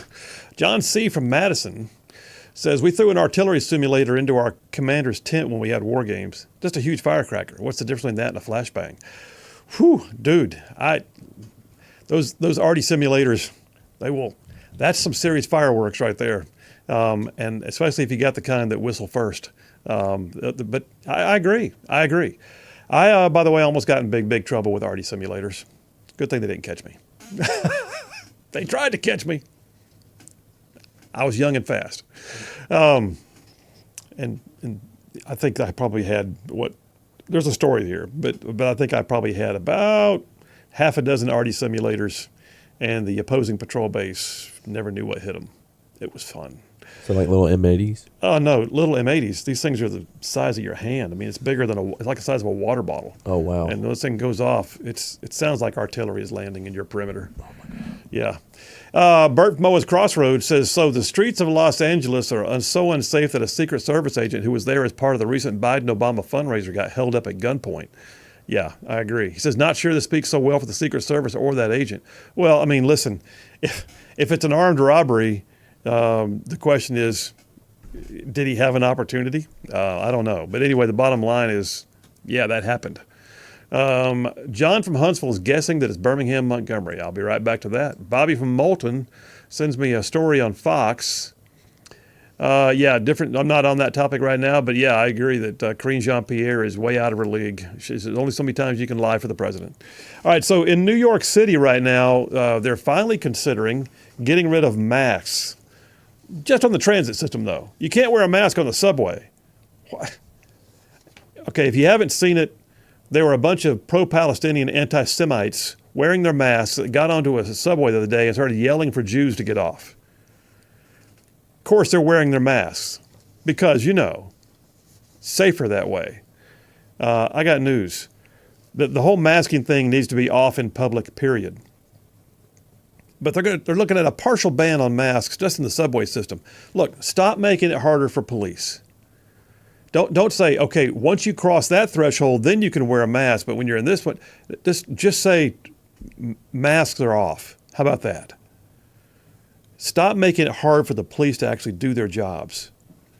There is a serious piece of legislation right now that is looking at being brought in the next legislative session in Alabama. And I'm questioning how I feel about it, and I want to talk to one of the sponsors here in a few minutes. State Senator Will Barfoot will be calling in, and he's a great guy. My big government side of me is like, or my anti-big government side of me is a little concerned because what it would do would be literally allow for the state to take over in the event of local law enforcement not doing its job. Now, it's more detailed than that, but we're going to talk to Will Barfoot right at the top of the hour. I want y'all to key in on this and tell me what you think. Is it too much? Does it remove local municipal authority? Does it encroach where it shouldn't? Does the state need to stay out of it and say, get that fixed or what? In the meantime, 1819 News has a new piece that came out 2 days ago. Jim Ziegler wrote this, actually. He says Alabama is number one in the alphabet. We're also used to competing for the top 5 nationally in things like college football, basketball, heavyweight boxing, the deep-sea fishing rodeo, space programs, and other things. He says, what am I leaving out? He said, but now 2 Alabama cities have scored in the top 5 nationally in a field that we do not want and that we need to do something about, strongly, unequivocally, and now, he says. The 2 cities that are side by side in Alabama's most populous county have hit the national top 5 in crime, which is not a distinction, but potentially an extinction, he says. It's Bessemer and Birmingham. Bessemer and Birmingham. So the Wetumpka Herald printed this, and it came out that, where was this poll? I'm trying to think where this it may have been on Fox. Bessemer, Alabama, number 1 on the list with only 27,000 residents. Bessemer is the most dangerous city in America. You have a 1 in 9 chance of being a crime victim. Wow. And then you got number 2, Memphis, number 3, St. Louis, number 4, Detroit, number 5, Birmingham, Alabama. They're both within the same county in the same state. Birmingham, Alabama says local authorities have attempted to reduce crime in Birmingham, but it still remains higher than 98% of the country. Good Lord. Ziegler points out this. He says all 5 of these cities that are on the top 5 list are governed by Democrats. And Bessemer and Birmingham technically have nonpartisan elections, but everybody knows that their local political reality is Democrat dominated. In Bessemer and Birmingham, only Democrats are elected as mayors and in the council seats. It says woke policies, softness on victims' rights, weak support for law enforcement, lenient bail and sentencing, no leadership on preventing crime, blaming everyone but themselves, no accountability. Birmingham and Bessemer tops in the list. This is awful. And I love Birmingham. I love this state, period, but I love Birmingham. A lot of my growing up there, I've said it before. And I look at some of the high crime areas that I used to run around in. I'm thinking, my gosh. And you have to, at some point, you have to realize the public, like that group from Connecticut that I just had the story on a few minutes ago. The group from Connecticut that's decided they're going to take matters into their own hands and form their own policing and put up their own cameras and monitor it themselves with volunteers and wear their body cams and go out there and patrol their own streets because they can't get it from the tax dollars they're paying. But they still got to pay the taxes. And so you wonder, how in the world do people keep electing the same folks over and over again who do nothing except enact the same policies and continue to go soft on crime? Well, the question is, what do we do about it? What do we do about it? If you got a situation like, how about the sheriff of Jefferson County, whose brother is involved in gambling, who announced that he will not enforce gambling laws? Well, why is he allowed to stay in the office then? Or what about cities, even in Alabama, who chose to defund the police? And then they wonder why crime is what it is. Should the state do something? Mike from Athens texted in and said the state, as in state troopers, who are already super undermanned. I don't know, man. I'm not sure how it has the bill. It's a proposed bill that's looking at coming out in the next legislative session. I'm curious how he thinks the implementation could work. Y'all stay tuned. We'll tell you all about it.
Alabama's syndicated news talk leader, Rightside Radio. Phil Williams here live in the Rightside studios. Man, we got the local, the state, the national, covering down on all of the issues. And oh yeah, like the dude just said, solid, conservative, and just plain right. Well, welcome to hour number 3.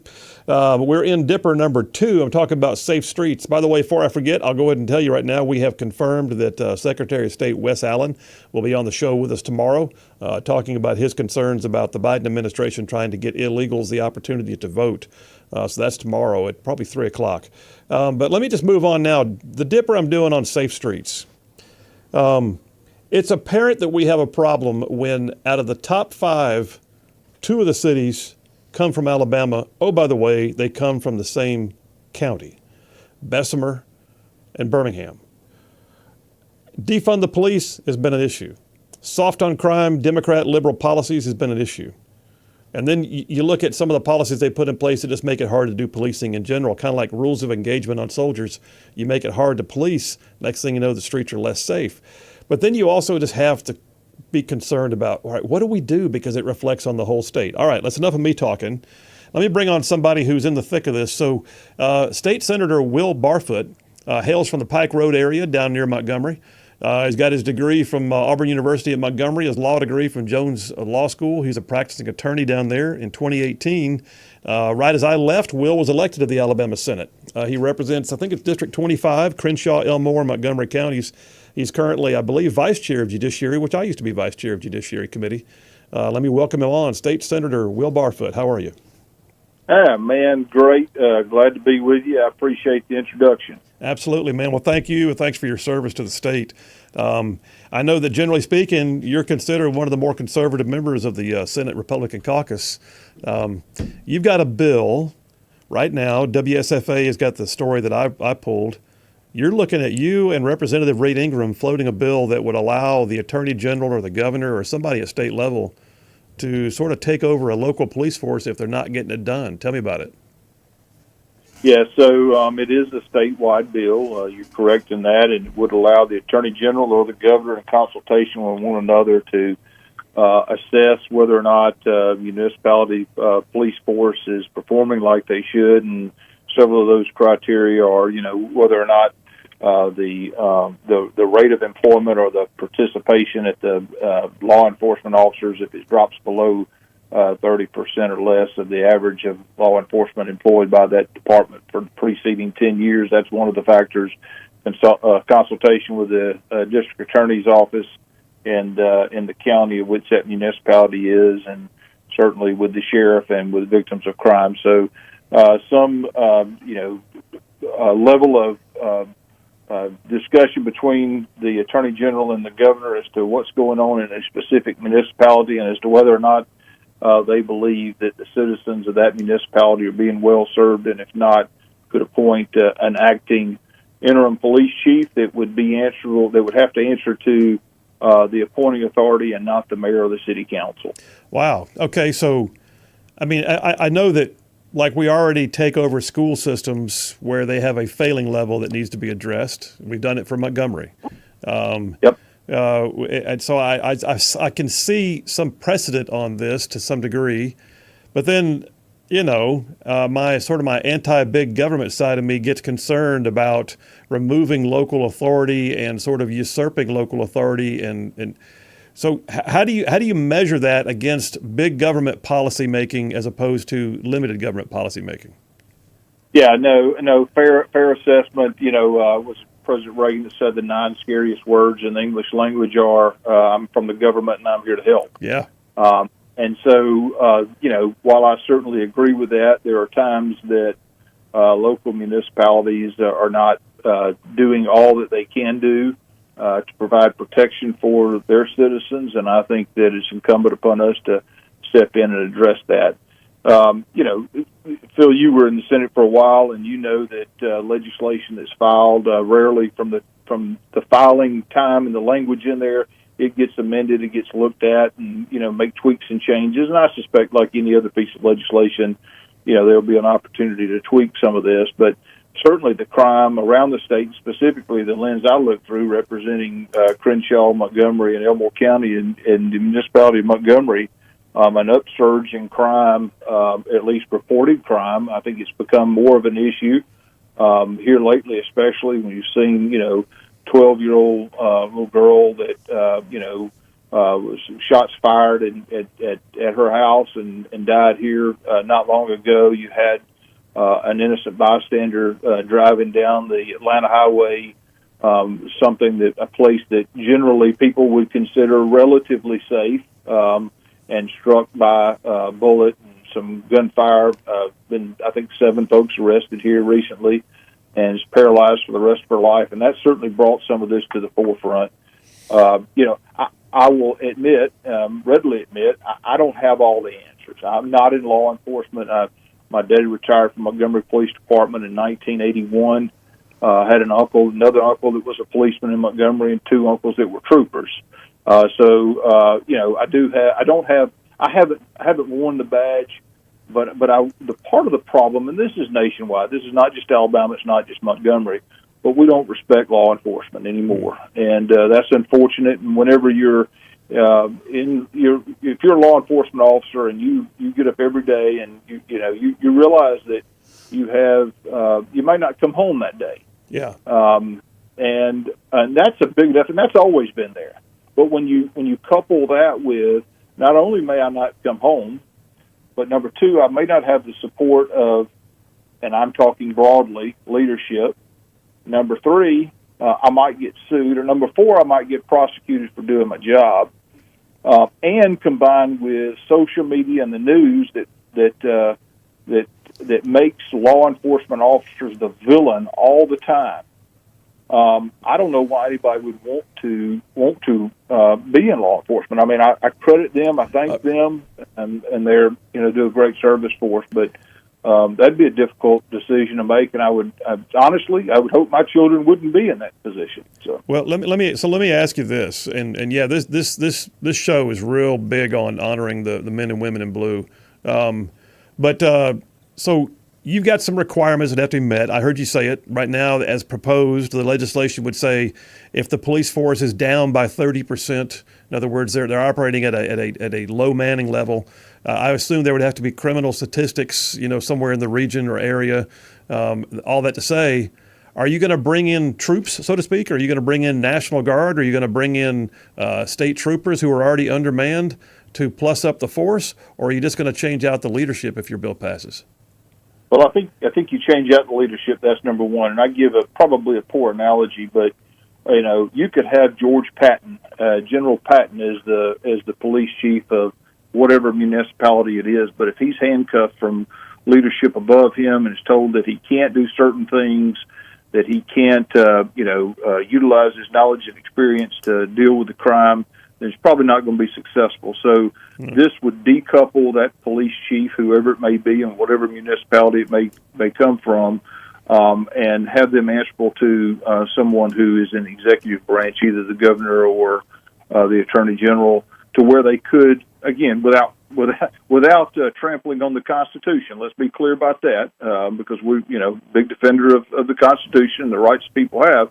But to go out and do their job and being able to instill confidence in those men and women that are under that particular chief, and I think this didn't get this way overnight, and so it will take a while.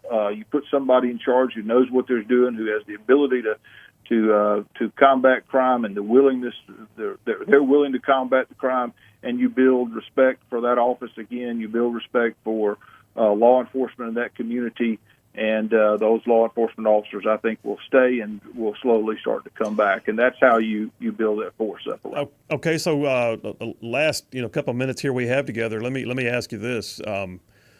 In your proposed legislation, let's say, and God forbid, I don't think it's going to happen anytime soon, maybe not in our lifetime, but let's say that the legislature is, or that matter, state government is taken over by more liberal interests, as opposed to the Republican supermajority we have right now. Let's say that we have a day in the future when Democrats have it controlled again. Do you see this being used against more conservative law enforcement, like going in and removing someone because they can, and because they've been too hard on crime? Well, I listen, there's always a flip side of every coin. You're correct about that. But, one of the factors to be considered in that appointment of a interim police chief would be that the number of officers of that department declined by 30% or more. And so, I don't think, you take some areas of the state, for instance, Elmore County, which I'm pleased to be able to represent. The sheriff's office up there and the municipalities up there do a great job. Listen, the police officers that are in Montgomery are still a part of the force here. They're trying the best that they can. They've just got their hands tied. So to answer your question is, while anything is possible, and yes, that's always a possibility, I think that you won't, in those areas that you allow law enforcement officers to do what they're supposed to do, what they're trained to do. I don't think there's a reduction in those forces typically, and so therefore this law wouldn't come into play. Okay. Then last question with about a minute.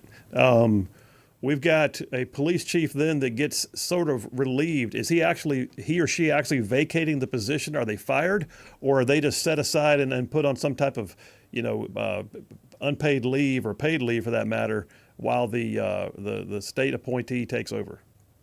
Great question. It's not specifically addressed in the bill, but police chiefs are political appointments, at least in Montgomery, and I suspect throughout the state that those are appointees of the mayor, and so it would be up to the mayor in that municipality as to whether or not they retain that former police chief on the staff or whether they allowed him to or her to go somewhere else. Wow. All right. Well, more to come. You think you and Representative Ingram, who I think has a background in law enforcement, are going to bring this in the next session? Yep, we've already pre-filed it. Representative Ingram has, and so have I. And as I said, we're certainly we are going to have continued conversations with those men and women in law enforcement who have the experience that have combated crime before, and we're going to continue to listen to them. And this piece of legislation will be shaped appropriately as we go through the process. All right. Well, hey, State Senator Will Barfoot, appreciate you making some time. This is going to be interesting. I look forward to seeing how it plays out. Keep us posted, all right? Thanks so much. All right. Take care. That's interesting, man. That's very interesting. These resources are out there. If you want to see the story from WSFA about that bill, it's up on the resources tab on the rightsideradio.org website. All right. Take us to a break, Big Rig. We'll do that right now. We'll come on back. I think it's about time to kick in some adventures in Woke World. Oh, y'all stay tuned. We'll be right back.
We are back. Phil Williams, Rightside Radio. Solid, conservative, and just plain right. All right, we're going to move to number 3 on the Triple Dipper.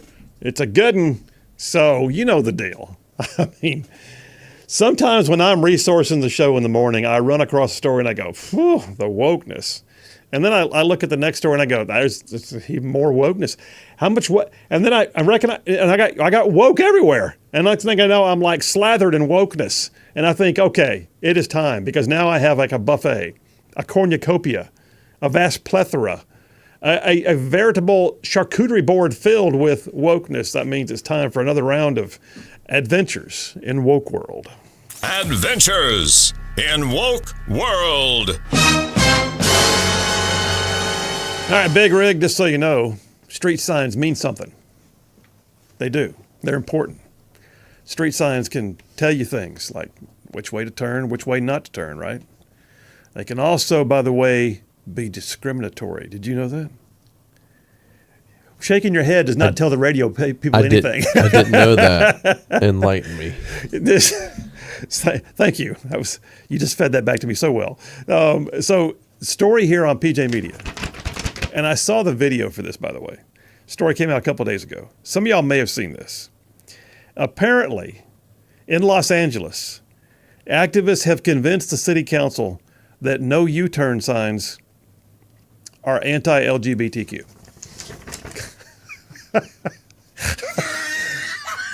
There's so much to read into that. A U-turn sign is discriminatory against the gay community. This is the height of like snowflake triggering right here. I can't wait to hear about this. Oh, yeah. So, yeah, you read that right. It says in the article, activists in a Los Angeles neighborhood succeeded in getting the city council to remove no U-turn signs by claiming that they had been intended to be LGBTQ. Because back when they were put in, they said, that was back in a day when it was less acceptable to be openly gay. And the no U-turn sign was to keep people from going into gay communities. Shut up. Like, listen, if you saw the video of the people who were celebrating, you would know that they can believe anything. It says the type of homophobia persisted, said Soto Martinez, who is one of the activists who got it. Hugo Soto Martinez, who is an activist council person, said this type of homophobia persisted in the Silver Lake, which is an area of LA, 30 years after the LGBTQ activist Black Cat protests. I don't know anything about that. And the physical remnants of that bigotry remain on our streets until yesterday, and we took down the signs. The world has been saved because Now, I want to know this. Does that mean you're allowed to do U-turns now? I guess so. I would think. Yeah. So suddenly the place where you couldn't do U-turns because, I don't know, it might have been dangerous. Yeah. It's not dangerous anymore. It's getting rid of those Orwellian U-turn signs that were really, I mean, this goes right up there with racist roads. Yeah. It's just, it's nuts. Anyway, the bottom line is this. It says places are being run over, or rather overrun, in California. Their southern border is wide open. It's a hot spot for illegal immigration. Gavin Newsom is under fire for making all kinds of dishonest claims, and yet what they're worried about right now is whether or not there was a U-turn sign that in some way was anti-rainbow people, I guess. Just saying. That's where we are in the world. Do you have a womp womp? Do you have like a womp womp, some kind of a sound effect that makes you feel sad for these people? There's got to be one over there. I just look at this and think, that'll work. That also woke me up. But the reality is this. That's it. Don't you feel bad for him? Soto Martinez, city councilman. That's a re-election issue for him, man. He's going to put that one on a billboard. I feel certain. I took down the discriminatory U-turn sign. Exactly. All right, when we get back from this break we're about to take, I'm going to tell you in woke world why it is that on Google Maps you can't get it to show you a scenic route. There's a reason for this, and it's very woke. I'll tell you all about it. Phil Williams, Rightside Radio. We'll be right back.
And we are back. Phil Williams, Rightside Radio, solid, conservative, and just plain right. Covering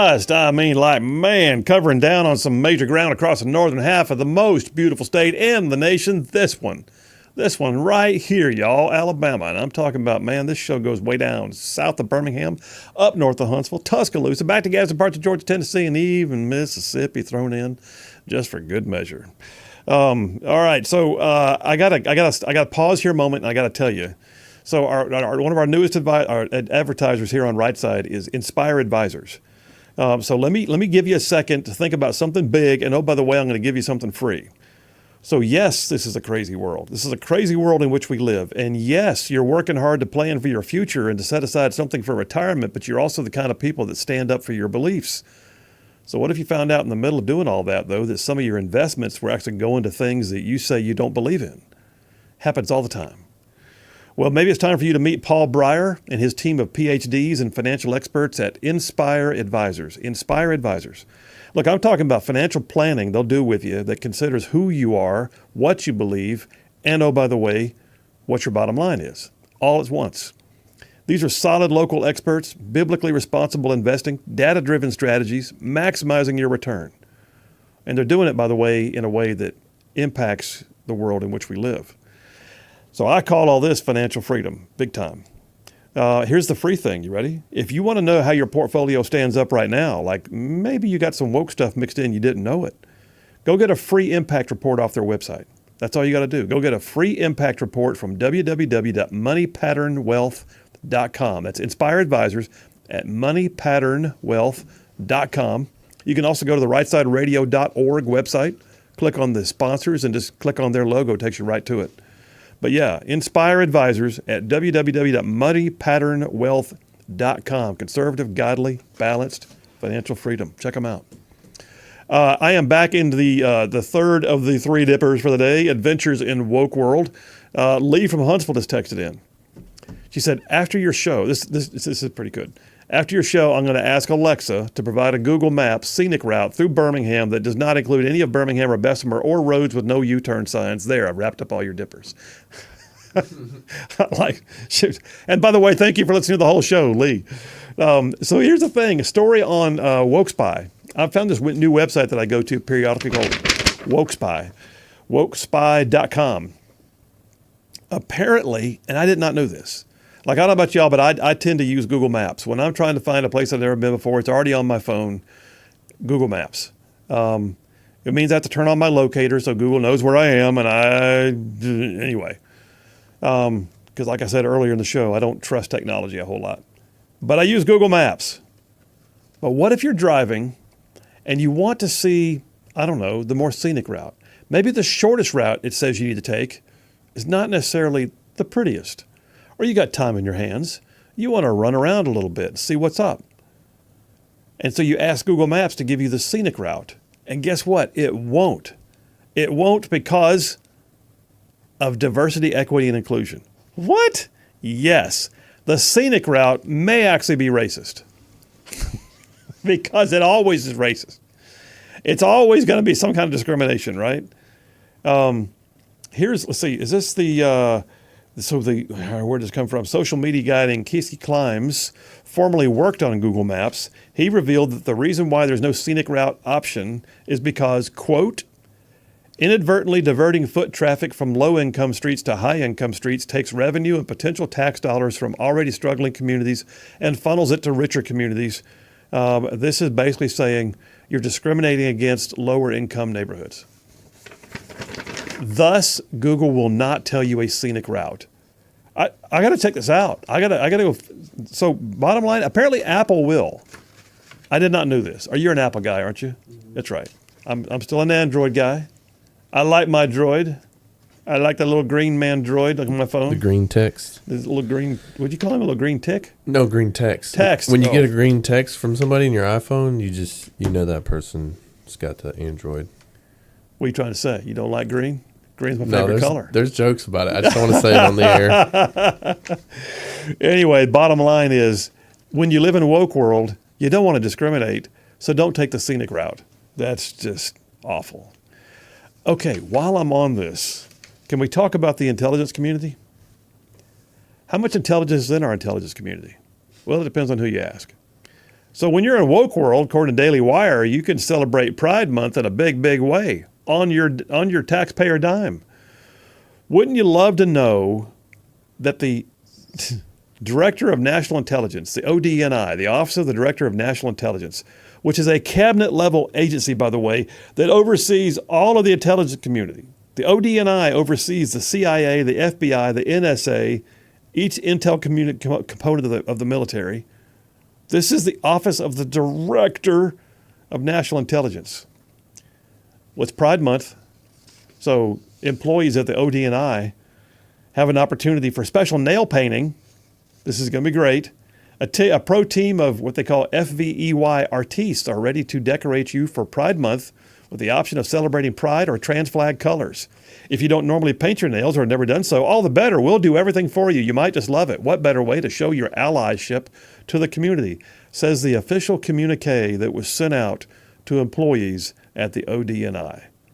It's an organized, on the taxpayer dime effort to take people away from their actual jobs during work time. They can sit and have rainbow nail painting. Oh, by the way, there'll also be crafts. They could do crafts. They can do crafts. They will have crochet lessons, teaching them how to make pride flag crochet. I'm reading it. I'm reading this from the Daily Wire. It gets worse. This has actually been confirmed by Representative Mike Waltz, who's a member of the House Select Committee on Intelligence. He's also a combat decorated Green Beret, who says it's another classic example of the Biden administration wasting valuable time and resources away from serious intel gathering, which is vital to our national security. It gets worse. There's also a guest speaker. The guest speaker, I'm gonna read you his description. And by the way, this is off of his website. I say his, I don't know. I think it's a his. The guest speaker's name is A.C. Dumlau. A.C. Dumlau, who is described as a, quote, transgender, non-binary, first-generation Filipinx American activist and educator with a website called Call Me They. I'm laughing, but my God. Yeah. I mean, at what point does this stop? He's going to hear, oh, by the way, the communique says, and it's a real communique, AC will lead a discussion focused on transgender, non-binary, and gender-diverse identities, where we are today with trans rights and ending discrimination. All on your taxpayer dime. I've got a copy. There's a picture of it here. Here's the actual communique that was sent out to everybody. This is the Office of the Director of So nail painting, crochet, and non-binary. Big Riggs is rubbing his face right now. I don't understand. Who's going to be monitoring intelligence during this? Oh, that's secondary. Okay. It's Pride Month. All right. That's the primary purpose right now. Let's make sure we get some special nail painting and do some crochet and hear from a guy who calls himself a they. But what if you are like a part of that community and you don't enjoy those things? You don't like to paint nails or crochet. What if you like to do something else? You know, here's an idea. Thank you for saying that. That's a great point. What if you don't like that? What if you work there and they're like hanging pride flags in your office and telling you, okay, everybody, it's time for the nail painting. How about this? Speak up. Just take the risk, man. Yeah. But I'm a GS9. I might not make GS10. You might save the world. Go speak up. Say, excuse me, that rather offends me and I will not be participating. Are you sure? It's free crochet. We can paint your nails. We'll even give you a shoulder massage. My wife would actually probably love that. She loves to crochet. Your wife's excellent at crochet. I've seen some examples. Yeah. I'm pretty sure, though, your wife does not work at the Office of the Director of National Intelligence and she doesn't crochet pride flags. Oh, no. Not at all. Thank you. Okay, last story before the break, I think. Which one do I want to choose from? Hang on a second. I got this one. I got that one. Do I want the sale about human beings being sold? No. Do I want this one about Chuck Schumer? Nah. Do I want the one over here about the restaurant, the vegan protesters? Nah. I'll do this one right here. If you like peace and quiet, you're racist. There, that's the whole article. HotAir.com has a piece they pulled off the Atlantic. And the Atlantic is, by the way, known for high-quality writing, fascinating essays, all that kind of stuff. The Atlantic is like a highbrow magazine. you're highly intelligent and well educated if you read The Atlantic. I read it sometimes. That means I'm partially educated. But here's the deal. Turns out, according to a recent essay called Why Do Rich People Love Quiet? They love quiet because they're racist. Because they don't want urban lifestyle around them is the crux of the article. According to the Atlantic staff writer focused on Brooklyn, people that want peace and quiet are motivated by the desire to oppress people of colors, and that's all there is to it. What can you do today? Well, that's a great question. Apparently, you can't have U-turn signs. Apparently, you can't make, the desire for peace and quiet known to anybody. And apparently, you can't run a restaurant that used to have vegan food and now it switches to serving meat because that's really bad, because I got an article on that one coming up. Listen, woke world is snowflake central. And it just is like every day, it's a new adventure. This triggered me, new thing. Change the acronym, new thing. Don't know what else to do with you, so I'll scream about this, new thing. Gonna paint everybody's fingernails rainbow colors and do crochet and hear non-binary guest speakers, new thing. It's wild. Hit me some woke world and then take us to a break. How about that? You just gotta laugh. Just at some point, you just gotta laugh. Adventures in Woke World. Take me to a break, Big Rig. We'll do that right now. We'll come right back, and if I have time, I'll take some text messages. And oh, by the way, tell you about the vegan restaurant takeover in California. Wow. Phil Williams, Rightside Radio. Y'all stay tuned. We'll be right back.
And we are back. Phil Williams, Rightside Radio, solid, conservative, and just plain right. I'll tell you what, man. Woke world is always an adventure, and it's amazing the level of snowflakeness. Is that a word? It is now. Snowflakeness that it exists out there. And you have to look at it. Sometimes you just want to throw something at them, but for the most part, you have to laugh because you think, okay, how do you people get through life? How did that U-turn sign so mess with you that you had to get your city councilman to have it removed? It defies logic. How did it get to the point that you literally felt like you had to protest a U-turn sign? So we got a brand new texter in the string. Tell us who you are and where you're from. He or she says, "This is how I feel after your last segment." It's a picture of Charlie Brown just yelling, "Arg!" I get it, man. John from Huntsville says, "Big Rig." And Brian from Huntsville tie for second place with an A double plus. Phil is obviously today's winner. That's 2 in a row, man, with an A triple plus because he just simply knocked it out of the ballpark. However, because it's Taco Tuesday, I'm going to give Big Rig a chance to be a co-champion. All he has to do is tell me who considered the father of the U.S. Navy. I know the answer to this. Do you know the answer? You're an Air Force guy. Can you whisper it to me so I can be the winner? I think it's Teddy Roosevelt. Teddy Roosevelt. I don't know that for a fact. Now, Teddy Roosevelt was very active. I may have just fed you a wrong answer because it dates back to earlier than that. Minus 5 points now. I'm going to go ahead and say George Washington. George Washington. Okay. George Washington and then modern day Teddy Roosevelt. Let's see what John says. John from Brownsboro pointed out, he says, "At what point does ecology reach woke world?" Ecology? Woke world? I don't know that they coexist, but we'll see if we can work on that. I do have some great stuff about farms that I'm going to be bringing up here pretty soon. Woke world's all in our farms right now, in our food supply in a big way. Back to the crime situation. Robert from Hazel Green says, "We all know that the crime situation in Birmingham and Bessemer won't change because it would be considered racist to do so, and that's sad." And I agree with you. Absolutely.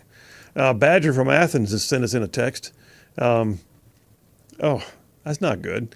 Has a picture of a lady on the phone saying, "I can't today. I'm busy watching the season finale of the United States." No. We're taking it back. That's what I'm saying. We're taking it all back. We want our country back, and we're taking it. Story out of, which one I want to go with to end? Story out of L.A. Why is it always L.A.? Is this the eating people thing? No, you got it mixed up. There's an eating and there's a selling people. Oh. So I heard you talking. No, we're not eating people. Although I do have a story that I actually did a whole monologue on it. That in New York State and I think parts of California, they were legalizing composting dead people so you could use them to fertilize your plants. It's rather degrading. It's rather disturbing. It's rather disgusting. What other D words can I think of? But the reality is it was ugly. And they were literally passing laws that said you could take Granny and compost her and grow tomatoes. And that's just turn her into worm dirt and no thanks. Just awful. How do you explain that? What's that in the garden right there? I think it's a tooth. I mean, that's just awful. Anyway, there you go. I'm being disgusting now. Hang on a second. People are jumping in on that question. John Paul Jones? I thought he played for Led Zeppelin. Anyway, John Paul Jones. And then, James from Huntsville said John Paul Jones, father of the Navy. And that's Cooter from Huntsville. And then brand new texter is, go ahead and put her name in there, bud. It's Karen from Tony. Karen from Tony, we're glad you're part of the mix. Story here from L.A. A lady owns a restaurant out there called the Sage Regenerative Kitchen and Brewery. Now, I'll be honest with you, it's still a little bit woke, but it's good woke, I guess. She owns one of those restaurants that specializes in only using, free-range chicken and, and stuff grown with, fancy ways of growing things that don't have fertilizers and chemical containers. She just recently had her restaurant shut down on Father's Day. Why? Because it had been a vegan menu until recently she decided it's time, and they added meat to the menu. They have meat, cheese, and eggs. And the vegans went crazy. Vegans protested her restaurant, and they shut her down on Father's Day because this is not what you do. I mean, here she is, according to her Instagram post, prioritizing soil health, biodiversity, and natural processes according to the Regenerative Farmers of America techniques. Wasn't good enough. Vegans, I've never heard of vegans doing this. But she points out it's part of the overall crime situation. She said, we had a stabbing outside the restaurant recently. The neighborhood feels chaotic and scary without added stress. She said on Mother's Day, we had a guy get fully nude and start screaming at everybody because he was stoned. Cops never came. They sent a social worker for the distressed, unhoused person, they called them. But cops never came. And now she's got vegans. Angry vegans. What's your life like when angry vegans are storming the restaurant, man? Painting things on the sidewalk, screaming at her because she dared to go ahead and put meat on the menu. Just give them a free sausage, egg, and cheese biscuit. I'm talking about, listen, serve it up hot. Speaking of who doesn't serve up meat very well, did you see, I had to pull this. Did you see Chuck Schumer?